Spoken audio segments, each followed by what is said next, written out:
you guys, Lauren Holly, cityscape and street photographer based in Atlanta, Graphic Nation with a K all over the interwebs. I'm also the founder and organizer for Atlanta Urban Photowalkers, which is the largest photography meetup group in the Atlanta area if you ever want to join me sometime for a street photography walk. So I wanted to make this video to tell you a little bit about our most recent trip to New York. I don't know about you, but whenever you plan something so perfectly down to the minute, seems like those are always the times when life happens, right? And nothing goes to plan. That's exactly how this trip went for us. We had been planning it for a few months now. We had tickets to see Madonna in a small, intimate setting at the BAM Theater in Brooklyn, and I could not have been more excited or amped up for a show ever. I mean, this is like my lifelong dream, to see Madonna in an intimate theater setting like this. So we'd been looking forward to this for a while. But it turns out we planned a really short trip. And in that short time, I kind of had a lot of things on my list. And one of the things, since we were going to be seeing Madonna in Brooklyn, I've had this bucket list shot in my mind for a while from this very specific vantage point at Brooklyn Bridge Park, where I had been in that area before, but never at the right time when the lighting was good, or during golden hour, or at nighttime where you could get the silky water and long exposure shot. So I really wanted to get this shot. So I had planned kind of a tight schedule. We were gonna fly in on Tuesday night, grab some dinner, chill at the hotel. I was gonna get up early in the morning and shoot sunrise at Brooklyn Bridge Park. Then we were gonna have an easy day in the financial district and go see Madonna. Very tight timing. All these things had to happen. You know, of course, things had to go awry, starting at the Atlanta airport, of course. So we experienced flight delays. We fly with Delta all the time, and we normally have great flight experiences, but this one was a rough day. Our flight ended up being delayed. At first they were telling us that they couldn't get catering service on the plane. I don't know why it would take so long to get cookies and water, but they kept telling us that that was the problem until they later revealed that there were some mechanical problems. We were waiting on a mechanic. It just kept escalating and escalating and getting pushed back and pushed back. And don't get me wrong, I don't ever want to get on an airplane that's having mechanical problems, but I was pretty stressed. You know, I had this one morning planned where I was going to get this picture from Brooklyn Bridge Park, and it was looking like we might not get on an airplane at all until the following morning, which would mean I'd miss that shot. So we finally get on our airplane, and our airplane departs Atlanta about 11 o'clock p.m. and we get into New York well after 1 a.m. in the morning, collect our bags at JFK, hop in a taxi. We finally make it to our hotel in the financial district right about, I'd say, around 2 or 2:30 in the morning. So at this point in my mind, I'm so tired and delirious from such a long travel day. Plus we were traveling with our dog, which that's super hard too, because she hadn't been to the bathroom since 1:30 in the afternoon. So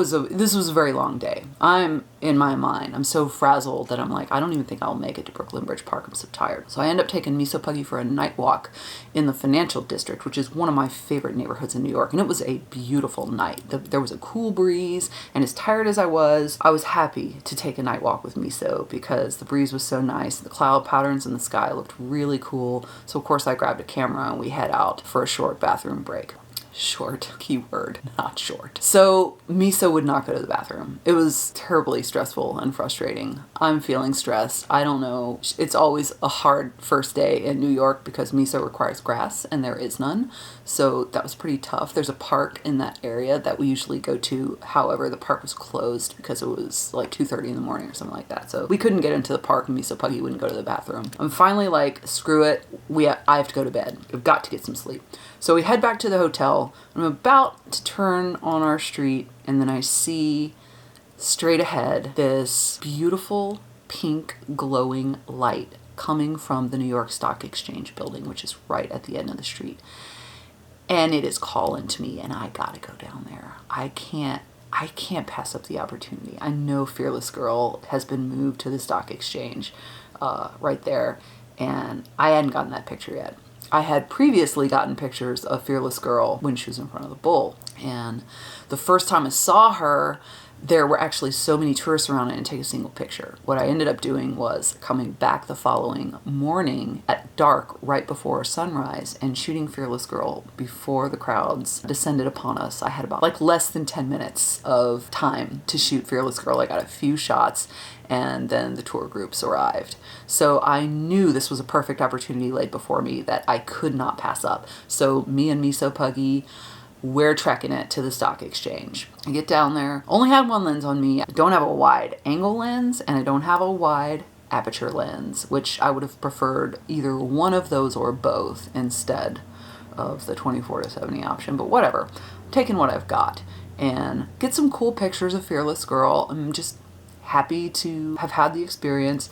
Head back to the hotel, and I know where I am because I've been in this neighborhood before. We've stayed on this very street in the financial district before, and I know where I am. But I'm sleep deprived and I'm a little bit delirious. So I decide to turn on my Maps app. I was just gonna make sure that I don't miss the turn, right? Because I know it's straight up the street and to the left. If you've ever walked in the financial district in New York, the buildings, there's so much density of concrete and glass that maps don't really work in that neighborhood, and I had forgotten that. So I totally I'm trying to follow my Maps app and I'm looking at it and the map pin just keeps floating off into oblivion.